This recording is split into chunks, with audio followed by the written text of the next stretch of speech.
Thank you, Stephen, and it's always lovely to be home and look forward to the conversation that we have tonight.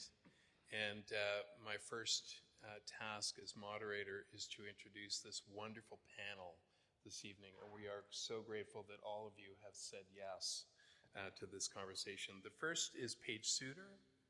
Paige, who is one of the co-heads of divinity at Trinity College, and is in her final year of the Master's of Divinity degree, with a background in urban planning, community development, and political science, is a central feature of her work in ministry for the past 20 years, which has been in social justice and serving the most vulnerable people in society.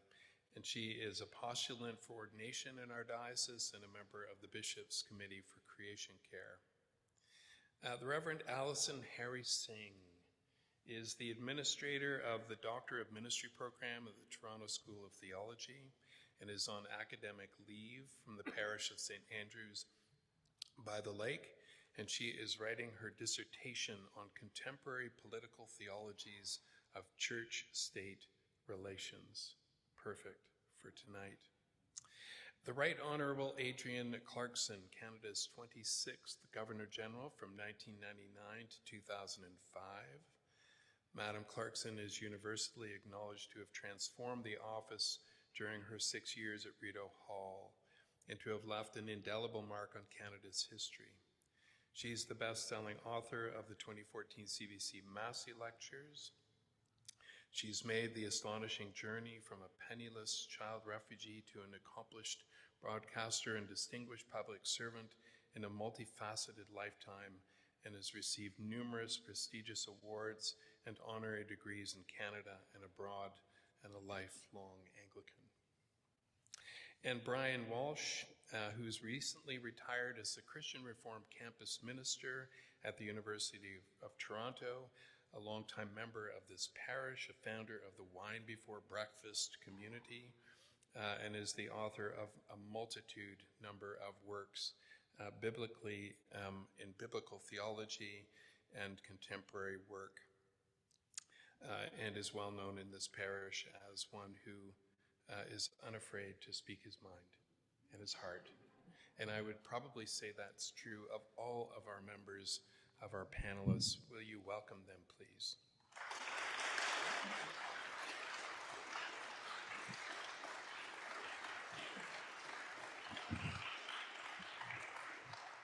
I had a chance. How many of you were here for Elizabeth May's talk? If you haven't had a chance to watch it, I would. It's wonderful and setting, I think, the tone for tonight's conversation as she spoke on the theme, what if the churches took climate change serious, the climate crisis seriously? What would change? Which helps us kind of focus tonight on the work and the question that we have at hand, which is an intimate one. And it's the question we need to ask ourselves, what if the Anglican Diocese took this question seriously? What would change? One of the things that she said that keeps resonating for me, which is we bring our faith, the tenacity, the I will not give up tenacity of our faith. But as Anglicans also we bring our openness to all of the disciplines that God has given to us in the academy, in science, in philosophy, in all of the disciplines, and the narrative, the deep narrative of our faith. Elizabeth talked a little bit about the book of Genesis, and it kind of sets the tone for us tonight. As we go back to the beginning, Walter Brueggemann once wrote that the book shares with us that God and the world are intensely and definitively linked together in a relationship of fidelity. The interaction of God's fidelity and the world's obedience assures that the world as God's creation will be ordered in life-giving, life-enhancing ways.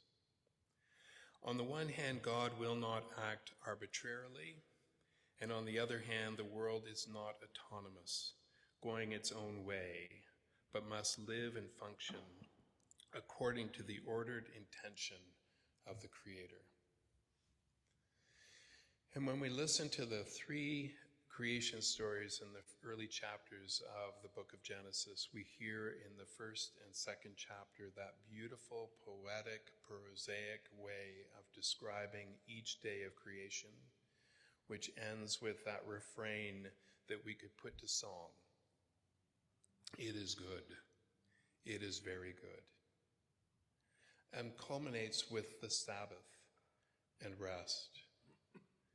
A second story that is very intimate in our own formation as humankind, from clay, from breath, from bone, that gives boundary, thou shalt not eat of the fruit of the tree of the knowledge of good and evil, of the boundaries being broken, of the precarious nature of our relationship with God and creation, and how quickly we can become alienated. And to a third story of the flood, of waters coming, of a promise and a covenant. God will not do this again. And I love how Elizabeth May says in that moment, maybe we should have said the same, that we will not bring destruction or break the covenant either. So that's the theme for tonight. And the first question that we ask is really the question that we have, which is, what if the Diocese of Toronto took climate crisis seriously? What might change?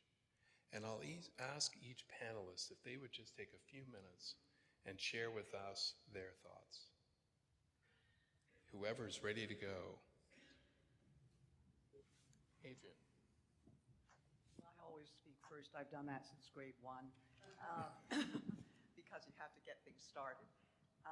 I think if we took things seriously as Anglicans, we would say, what can we individually do as Anglicans? Because that's the way we take our faith. We individually say, I believe, and we say the creed, and we say our Father, and so on. So what can we do individually? And one of the things we could do is stop driving to church. If you take environmental things seriously, and that was what my husband, when I said to him, I'm going to speak at this thing at the Church of the Redeemer, and my husband John said, Anglicans shouldn't drive to church. And I think that, if you think of what a parish is, if you think of how and where you go to a community, that community should be around you where you live and where you give yourself. And I have been in other parishes where people commute, an hour to go to church because they like certain aspects of that and so on. Maybe that's something that we have to give up. Maybe we have to all think we want to have our parishes where we live and we want to be part of it. And I think we should have, that's one thing. I think that we should have an environmental point person in every parish so that there is somebody who is concerned with the environment and who asks if you've driven to church. And I think we should have that person be the person who kind of tabulates what we're doing at all times and keeps up with all information. Today I read in the Sunday Financial Times, which is a wonderful newspaper, I highly recommend it to you, about what the heat wave did to Britain this summer. Perhaps some of you read that. If it continues next year, the toll of death will be enormous because Britain, as you know, and those of you who are Anglophiles love it because of that, it has no weather. I mean, it doesn't need really much. It doesn't need air conditioning, and they've certainly never in the past seemed to need heat. And now they need air conditioning, and they need heat because they're getting flooding, they're getting 40-degree temperatures, and you cannot keep life alive in that kind of way if you don't have it. So I think we should use our church property. The other thing I think we should be doing is using our church property either to house people or to create gardens and allotments. I think it's lovely to have the 19th century garden around St. James Cathedral, but I think it could include vegetables and have people working in that. And all parishioners should be encouraged to grow something.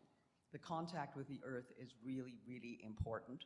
And if you have contact with the earth and you know what will grow a tomato or what will grow a carrot or what will grow the difference between an annual and a perennial, that is something that connects you very much to the earth. when I first was thinking, I just got to say this initially, when I was first thinking about this subject, I looked at the creation in Genesis, and of course, let us make man in our image, after our likeness, let him have dominion over the fish of the sea, over the fowl of the air. And so much has been misinterpreted about that dominion. So I ran to Cruden's Concordance, which I have to say I've used all my life in making speeches, to see what Cruden's Concordance said about the earth.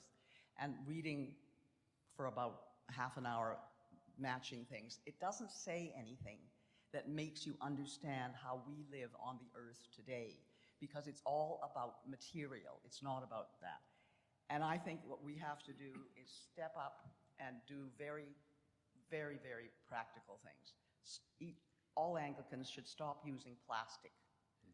I think we should try and have Sunday school outside in all seasons. I'm trying to think of practical things that we could actually do that would shock us into some reality of what we are. And I think that would maybe make people look at Christians, and as Anglicans we are Christians, take us seriously about what we believe and what we say and the words we mouth. And if we do that, we will take it seriously ourselves. Then we would link with people of other faiths who have the same kind of things in their beliefs. The Muslims, Jews, any kind of Yazidis. We have something like 4,000 Yazidis in Toronto now. Yazidis are people who don't eat anything green for a reason, I believe. And that they are pre-Christian, they are Mithraic, but they are part of our roots. And in a diverse society like ours in Canada, and certainly in Toronto, we should be part of that. And Anglicans should be part of that. And we should be developing real prayers, since we're always rewriting the prayer book, endlessly rewriting the prayer book. We should develop real prayers about the environment, about what we mean about the environment, and how God should guide us about the environment. And then I think the church would become relevant to a lot of people, including a lot of younger people. A lot of younger people would say, we care about the environment.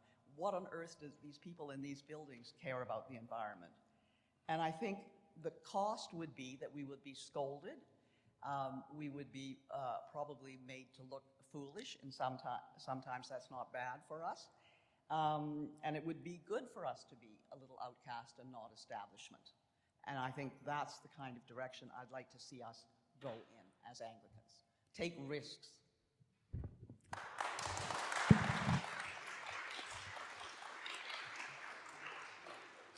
Thank you, Adrienne. Who's next? Thanks, Paige. One of the things I appreciated that Elizabeth May shared on Sunday was naming the gap between climate denying and doubt, head in the sand, and grief, existential grief, and naming that there is a place in between. And what's been sitting with me since then has been the call to lament and lead. And I think there's a role for the Anglican Church to be prophetic, to be inspirational, to be action-oriented. And so, very concretely, though, what does that look like? And so for a short term, I think there is a role for a creation care canon missioner in the Diocese of Toronto, whose sole focus is on this very thing. It is not split between departments, it has a particular focus of building a culture of care, but also a culture of prophetic voice, of being active both inside the church and active outside the church. And I think a part of that work is also building a group of climate warriors of all generations. What's been sitting with me is Ephesians and putting on the armor of God, that we have work to do. And so our faith informs us in how we do that work. But we need to gather with those who are willing to do the work.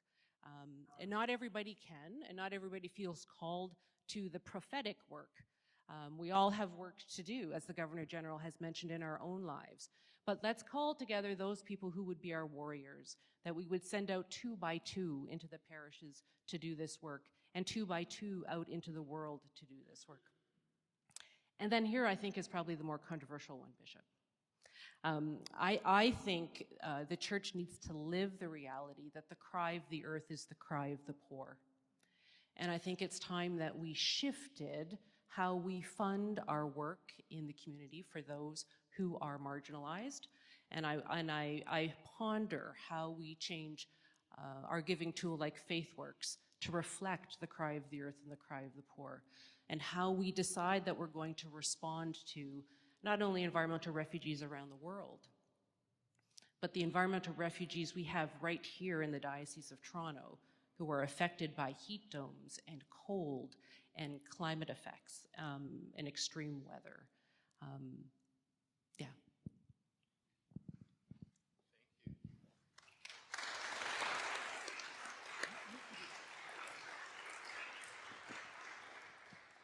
Bishop, I'm no longer the administrator of the DMIN program, just so you know. Okay, thank you. Don't send anybody to me. I was really sorry to miss Elizabeth May's talk on Sunday. I couldn't be there, unfortunately, but I was really glad to get the link, and so I did it to have a chance to listen to what she had to say.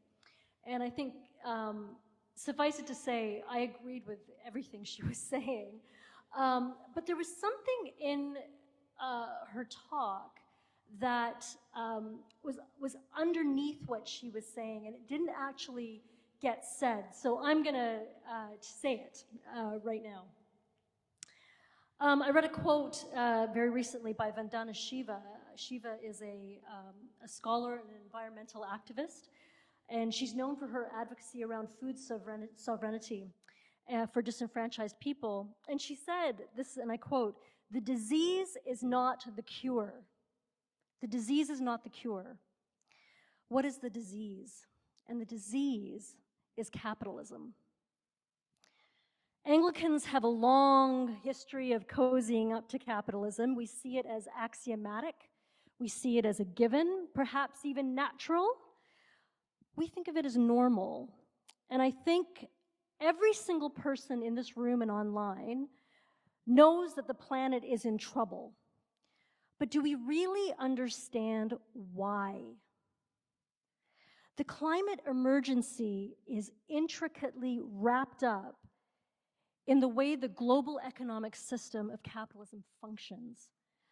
So the first thing I would actually encourage everybody to do, because I think many people here probably know the practical things to do as individuals, is we need to start rethinking, re-examining the role and the work of capitalism in this world. This idea that unlimited growth is possible on a finite planet. And Miss May, she lamented, she said, the government of Canada, you know, we made this promise in 1992 and nothing has happened. Well, of course not. Of course not. There is so much money that is being made in the fossil fuel industry that the planet will burn to a crisp. People's houses are already in the ocean before anything is going to get done. We have the technology to sustain this planet. But sustainable technologies are not geared to the value of unlimited profit. We need a metanoia. This is our come to Jesus moment. This is our moment of conversion. We study race, we study gender, we study sexuality, we study all of these things, but what we do not study is capitalism. We do not study economics in the church. And we need to do that from a theological lens. If our baptismal covenant is to strive to safeguard the integrity of creation and sustain and renew the life of the earth, how can we live into that mission if every system that envelops all of our daily lives goes unchallenged? It goes unstudied, unchallenged, and it just keeps on going round and round. So it must be studied, it must be challenged, because I truly believe, and I think there are probably people who agree with me, that capitalism lies at the root of the climate crisis. And I think Miss May actually indicated that in her comment about greed. If the climate crisis is to be averted, capitalism as we know it, as it functions right now in our world, needs to come to an end. I realize this does not happen overnight. So I do say that in my comments here, that I know this is not easy, and I know this does not happen overnight. But education needs to happen. It needs to happen from our pulpits. It needs to happen in conversations like this one here. It needs to happen in our university classes and seminary. You know, I'm an adjunct lecturer at Trinity College, and there's courses on feminist theology, on gender studies, but where are our theological courses on economics, something so ubiquitous to our lives? And as important as these places are, my sense is that we need to get deeper into this conversation if we're really going to take the climate crisis seriously. If we're going to recognize this as the existential crisis of our time, we have to look at how capitalism functions, how it works, how it is functioning as a detriment to the planet, and what alternatives may look like. We need to do that together, all of us together, as this diocese.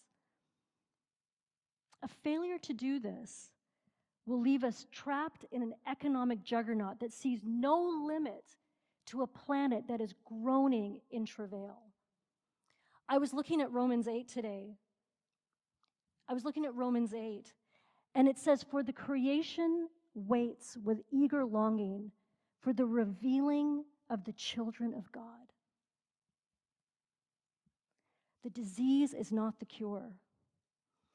And I put this to you, as I've put this in the anti-racism training. Who do we want to be? Who do we want to be? Are we ready to be revealed as the children of God, so that the creation will be set free from its bondage to decay? That's Romans 8:21.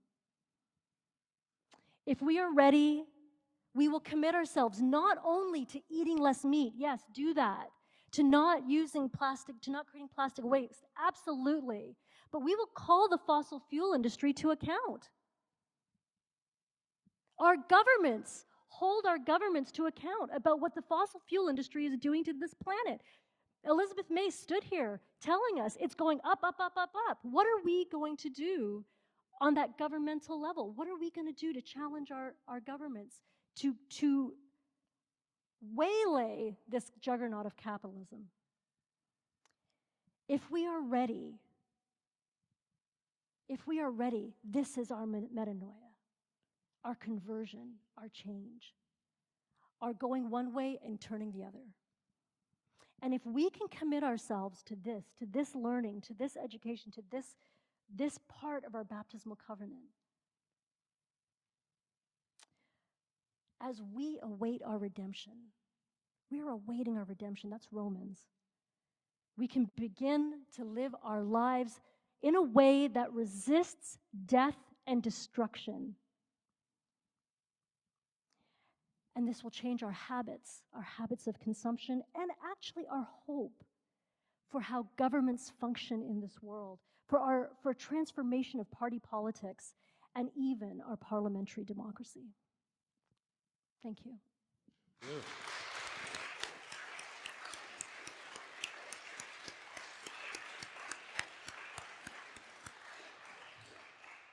The great thing about sitting where I'm sitting looking at you is I can also see Sylvia Keysman on the screen. and Sylvia sure did start smiling when you started quoting Romans 8, Alison. In her eloquent and passionate address the other night at EarthSong, Elizabeth May said it was time for the church to kick some ass and overturn some tables, and Alison has come to kick some ass.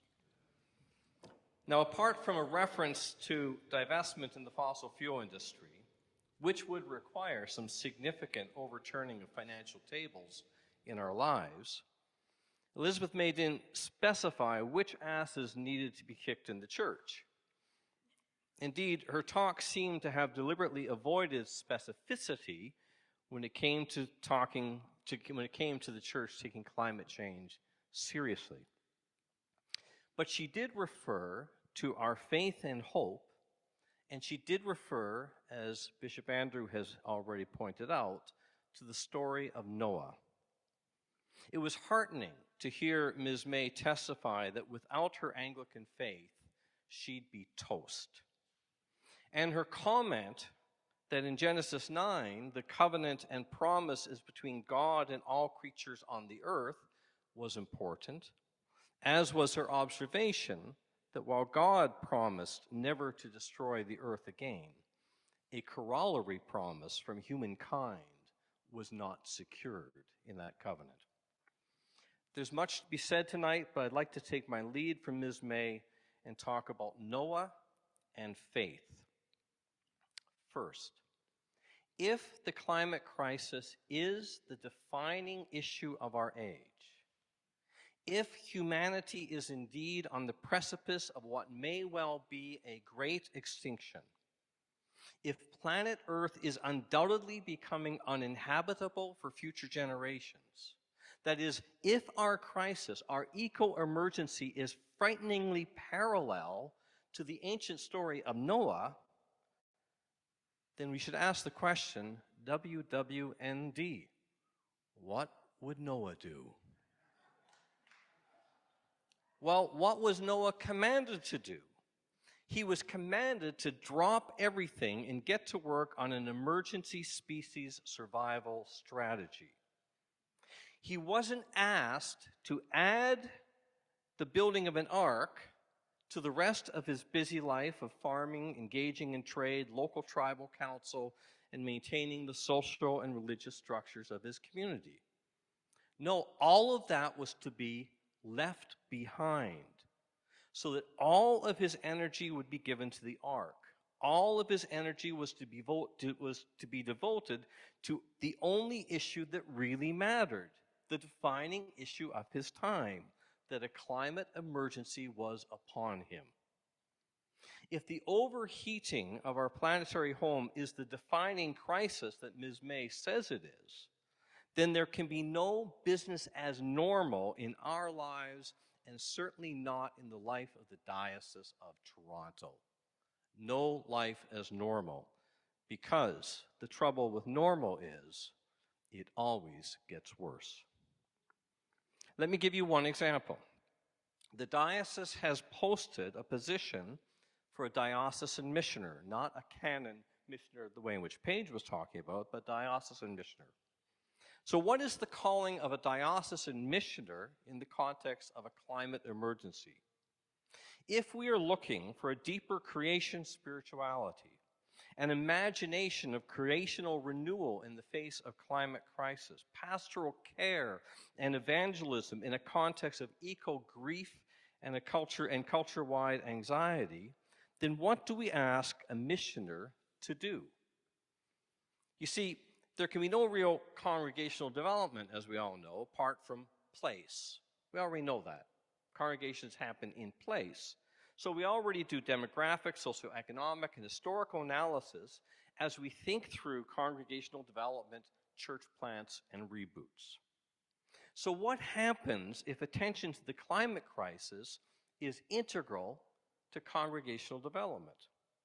If the climate crisis is the defining issue of our time, then doesn't the mission of the church need to be directed and shaped by this issue? And yet, in the job description for a diocesan missioner, there is no reference to the climate crisis at all. No identification of this crisis as the context for our mission as a church and as a diocese. No sense that the candidate should know or care about any of this.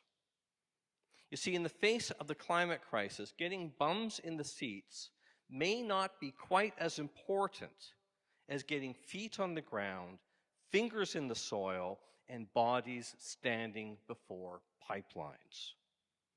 I don't see how we can faithfully fulfill our mission as a diocese without the climate emergency being at the very heart of that mission, shaping everything we do.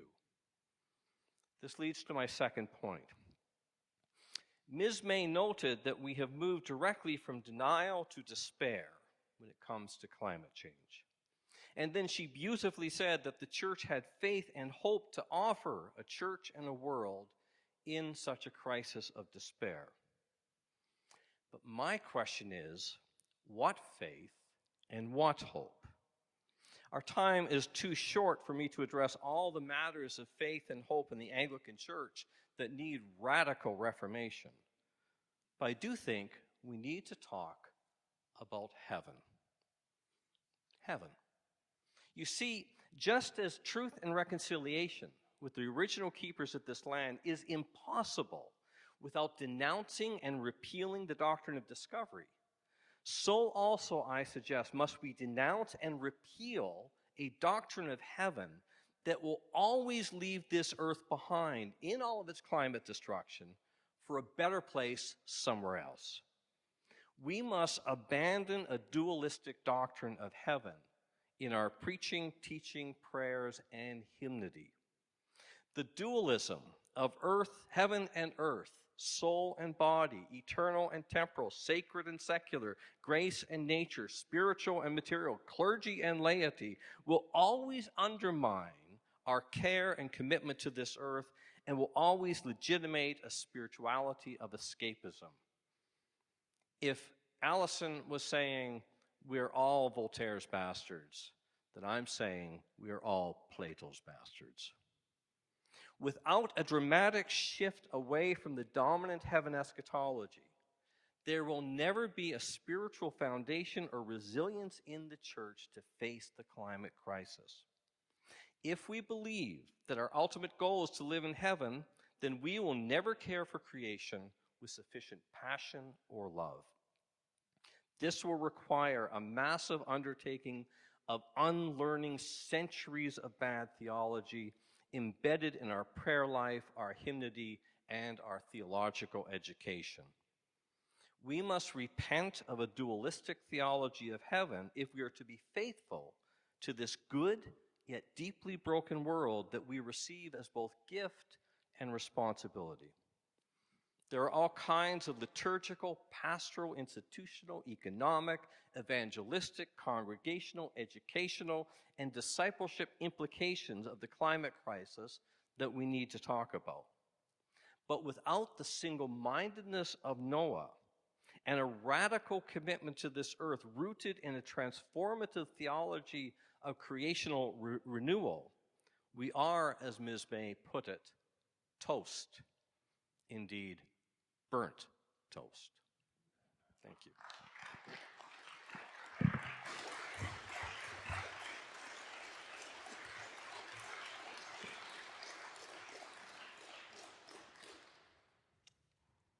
God, I miss you. Wonderful opening comments. And you may have a burning question that is coming to mind for you as we explore this a bit deeper. But I'd like to push a little lower now because I'm glad that all of you touched on the issues of economics and politics, grief and lament, and also Elizabeth May's image of turning the tables of the temple. And we can do that, typically as Anglicans, we do that really well systematically, and we put it in a job description. And we try desperately to find one or two people who will hold that responsibility. And we say, wasn't that good that we were able to create that position?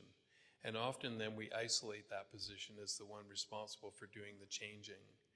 And we know in our own biblical story that the prophets, one after the other, have been in a very similar place that we are now. We always, as a human kind, move to the precipice.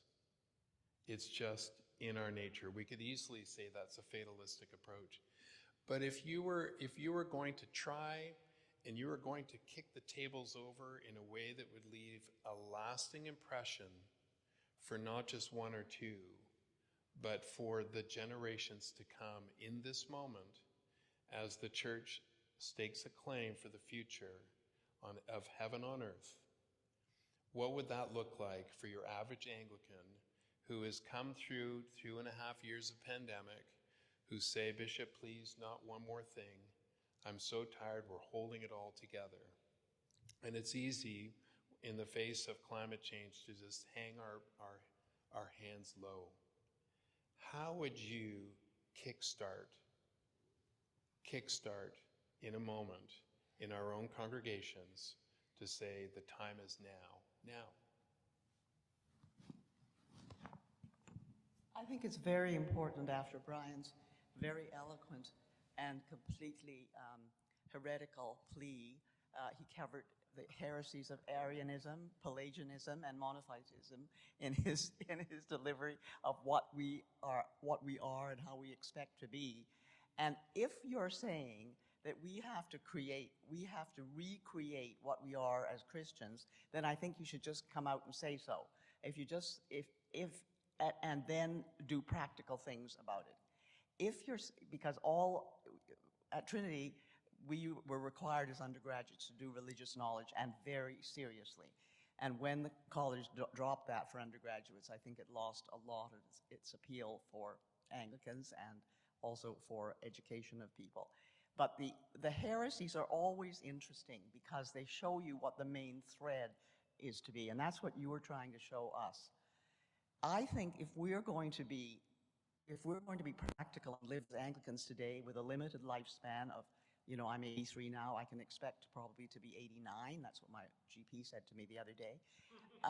I will not live to see the world go up in flames, or as Jacob Rees-Mogg, who's a cabinet minister in Britain, said yesterday in The Guardian, yes, I would welcome fracking in my backyard if it means we can get energy. That kind of stuff. If we're not going to go that route, if we're going to say, let's do practical things now, yes, of course, capitalism, the way it's exploited things and done things to people, it's wrong, it's bad, it's everything. But let's say, what are the practical things we can actually do now as a church? And that's what I think we really have to scare people to death, to tell them that if they don't do that now, we will have more and more diseases. I recently read something in a medical journal about the fact that we are going to get increasingly the viruses like this because rising temperatures are forcing animals and other species to relocate and cause them to live together, and they hadn't before, and that's what's causing that. And they will find viruses that will attach to new hosts, and it's a matter only of when and not if. So this is going to happen again. This is not over now. People behave as though it's over. It isn't over. It will come whacking back. And so I think what we have to do is say, what's practical? What can we actually do as people?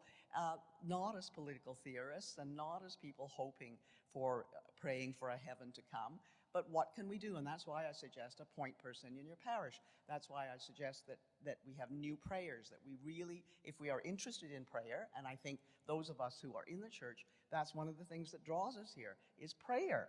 Prayer is very central to our lives. We aren't just social activists, otherwise we can be very active in our political party, in other sorts of ways.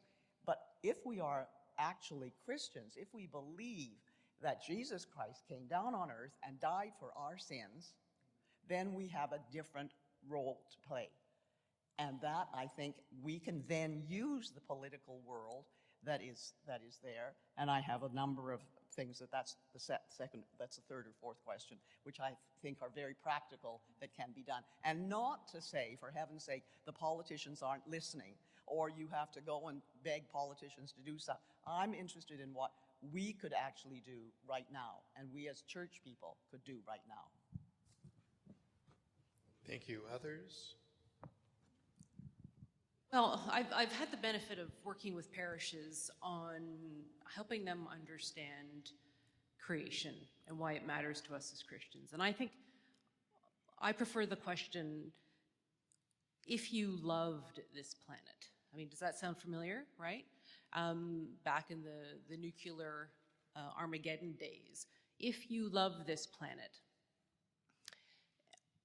If we loved this planet as the Anglican Diocese of Toronto, how we form our congregations would be different. To Brian and mine's point about a missioner, right? And how we catechize followers of Christ, but how we invite them into the public square.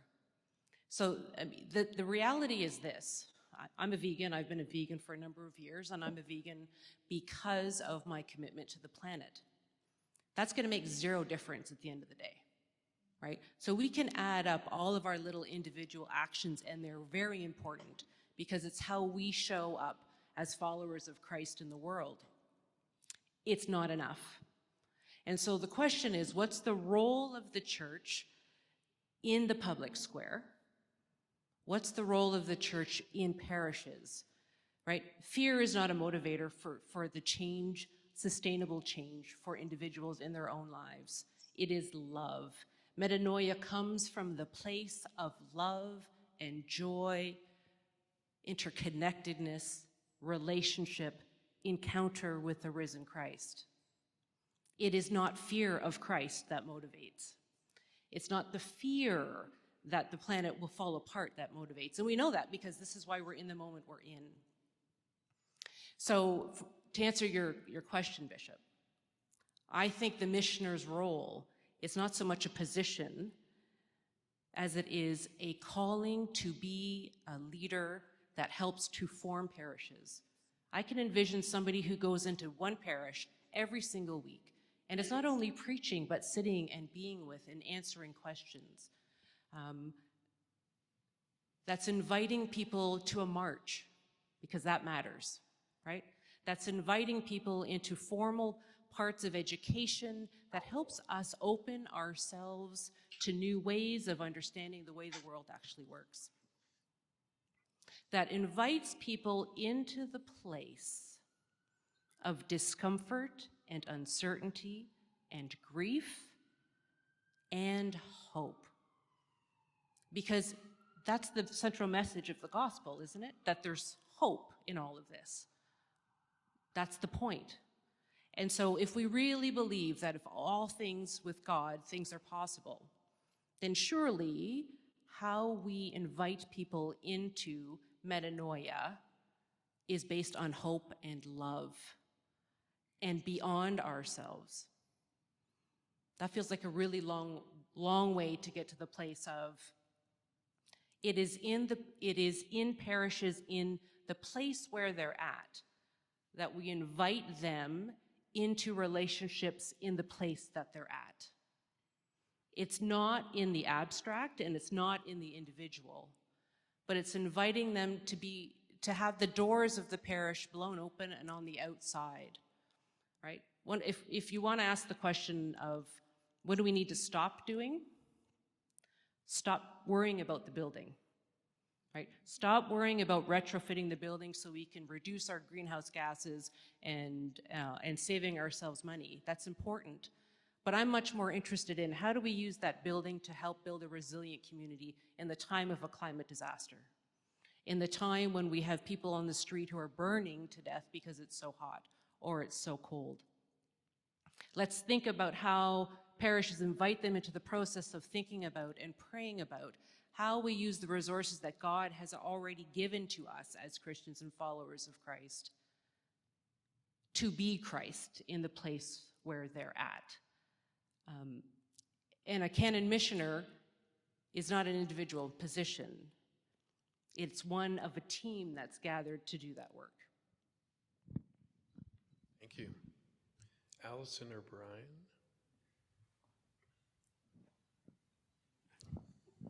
Okay, give you a couple seconds, keep thinking there.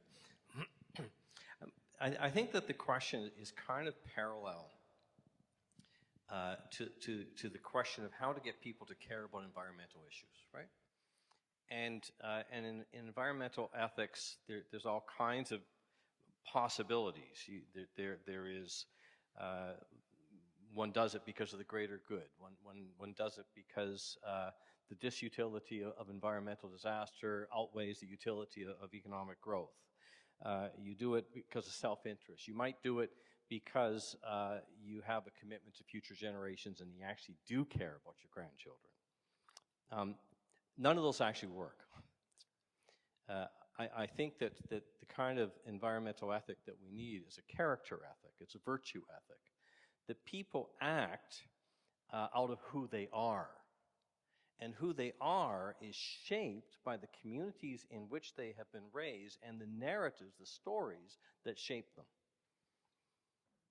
So how on earth did we end up with a church shaped by generations of the biblical story, where we have to ask the question, how can we get people interested in the environment? What the hell happened there?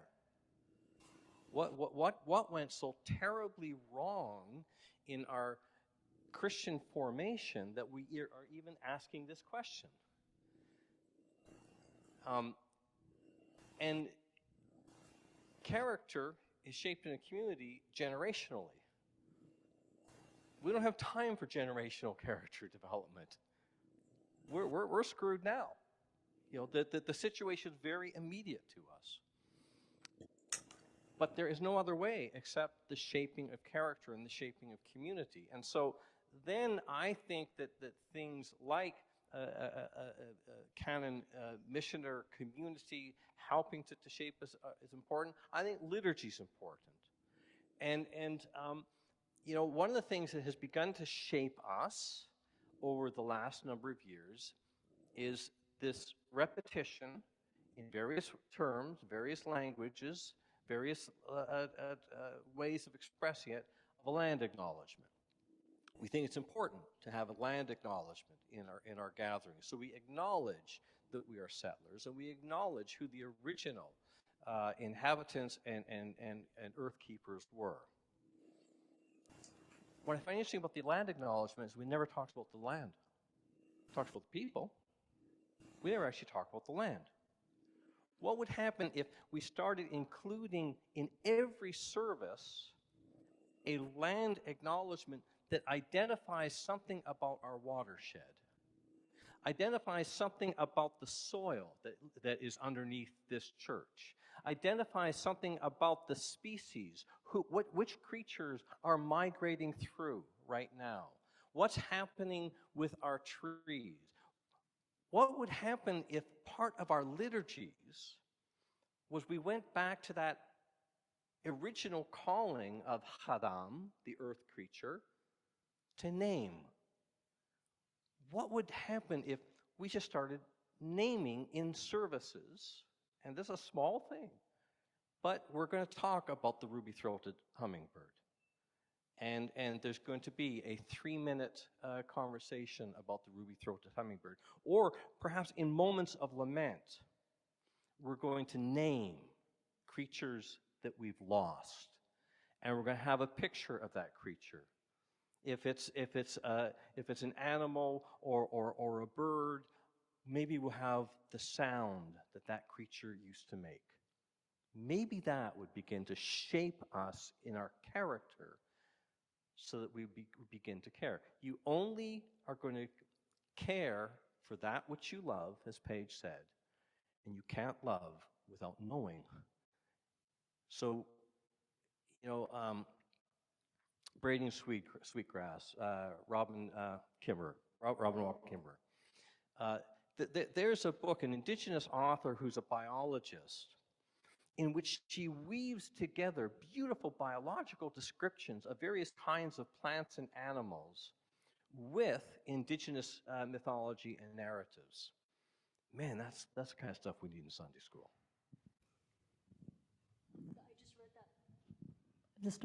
I just read that book with St. Andrews by the lake, and it was a really wonderful experience.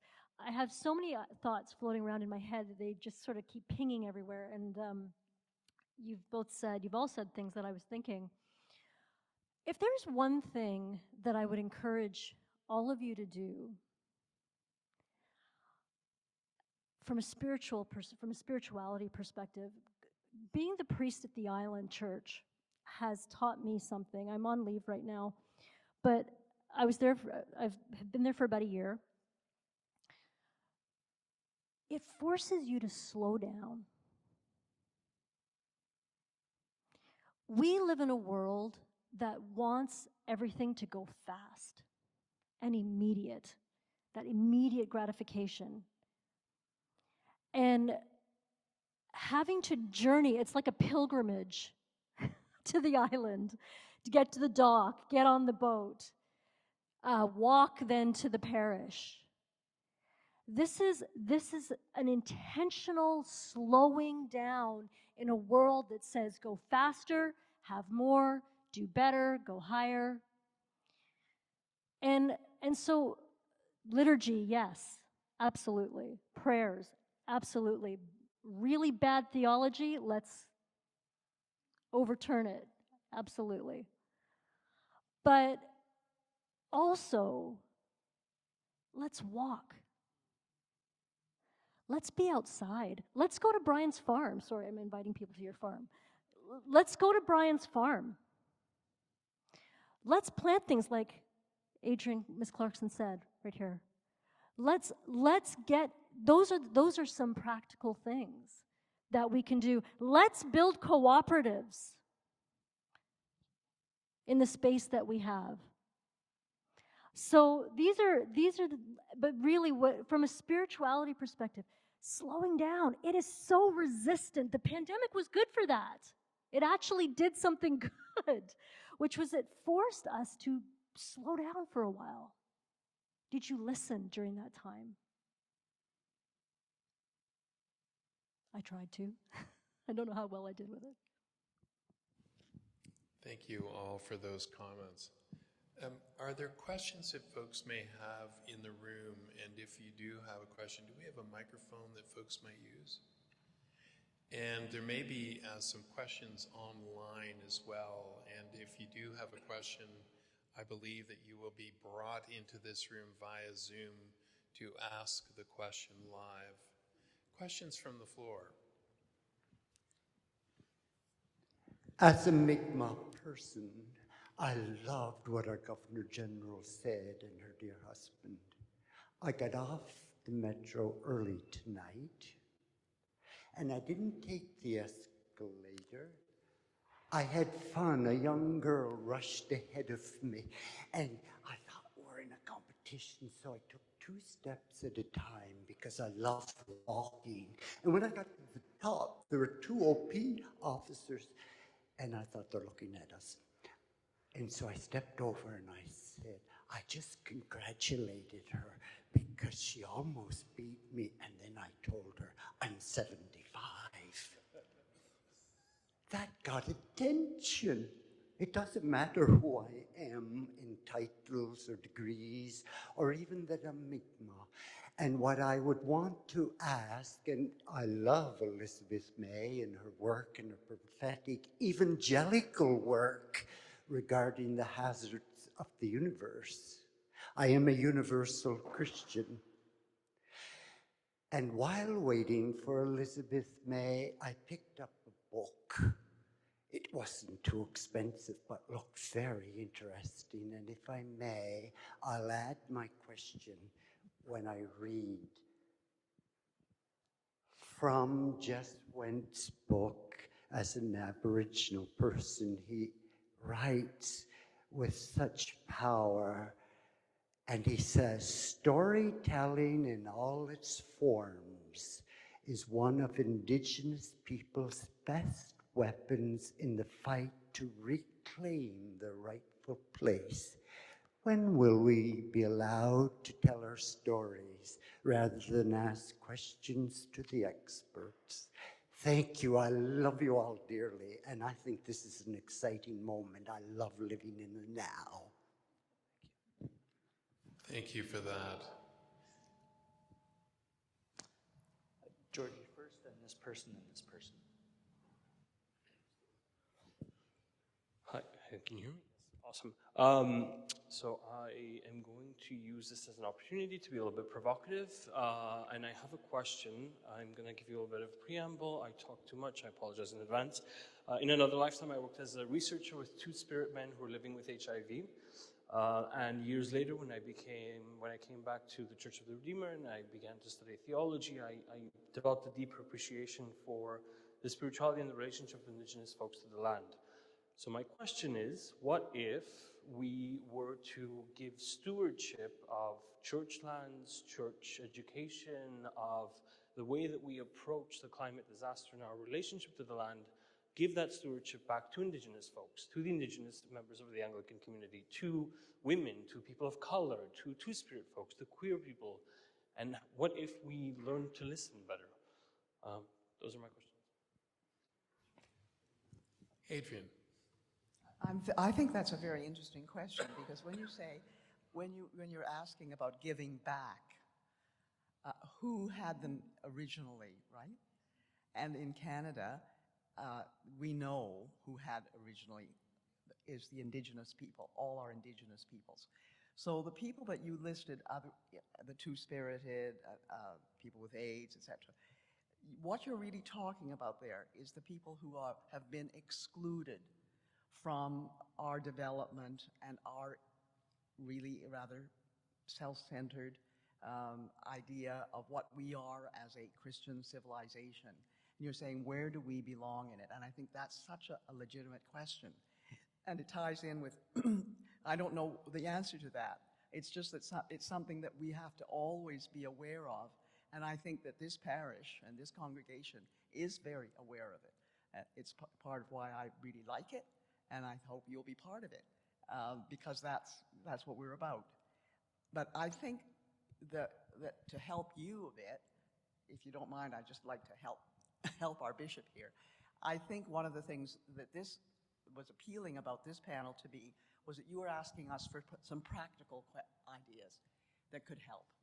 And when I was a little girl, I remember being taken to a movie. My mother loved Katharine Hepburn, and we went to see a movie called Mary Queen of Scots, in which Katharine Hepburn played Mary Queen of Scots, and a raging old man played John Knox. And I've never forgotten the scene where he rails to her about how she's running things and so on. And I remember and my mother saying to me, I could never imagine, Canon Burke saying that to the Governor General. That was her idea of our priest doing something like that. But the speaking truth to power is in the hands of people who believe and people who have within them a certain policy and a way of being with people, which is what the church represents. The church does no longer have the authority it had when it was able to stop streetcars on Sunday so that people must walk to church, and did not allow them even to take bicycles. There's a wonderful book about that called the Methodist Bicycle Club that was done about 25 years ago by a friend of ours. And so now, what are you going to do as representative of Anglicans? What will you do, Stephen, as a representative of this? We can all do individual things, and that's what I said at the beginning. But I think what we need to do is that you, as the bishop, should demand to see the Premier on a regular basis and tell him what Anglicans in Toronto think. And you'll tell him that because you'll ask your congregations and your suffragans to ask their people, what do you think? How should we do things? And say to them, this is what Anglicans think. It's very good for us to take individual initiatives, and that's why I don't use plastic bags, etc. But we should be helping you because you are part of a structure, and that structure has power, and power has meaning. You can't say, we don't have meaning because you have power. And we have to help you be able to deliver that power and that message on our behalf. It's one thing for us to be political beings and to take our turns at going to vote and maybe to presenting ourselves for politics or running things, but your structure needs that kind of help. And I think you should ask for that from the parishes. I think you need that to come up to you and support you, not just by prayer, but by actions. What do we need? How do we, this way you can go forward and ask and be positive in it, and don't go begging. I don't want us as church to go begging to politicians to say, please, we believe in these things and we know they're right. Help us. Don't do that. You have within you, and we all have within us, because we are very fortunate that we believe in something, we understand, we have an ethical framework, and then that ethical framework is also something that is deep conviction and religious belief. And that's where I think we need to help you and need to be part of what can support you and not just say, you know, you're handy because you ordain people, and then they take care of people in parishes. And that's not what we're about. I think we have to really say, exert that kind of effort, because you are a power structure. And we are a power structure as a church. And you don't deny that. You aren't going to get, when I was talking about the great changes in societal movements, the downfall of capitalism, whatever it is, you're not going to get that without having that structure behind you of being pushed. And I think that that's why parishes like ours, and like all parishes, have to do that for you. And that's why we have to come up with concrete solutions that you present on a regular basis to the premier, to the mayor, to various councillors. And that is not taking a political role, and the church shouldn't have it. You are already part of a structure, and that is very worthwhile. Use it.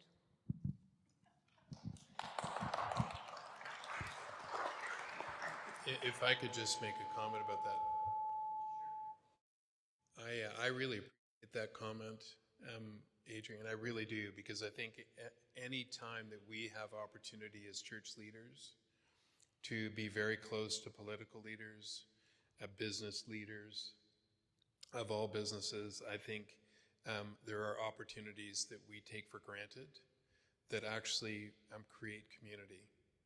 I've had 6, 7 moments with our premier already, and he actually, for the first time, invited me to lunch.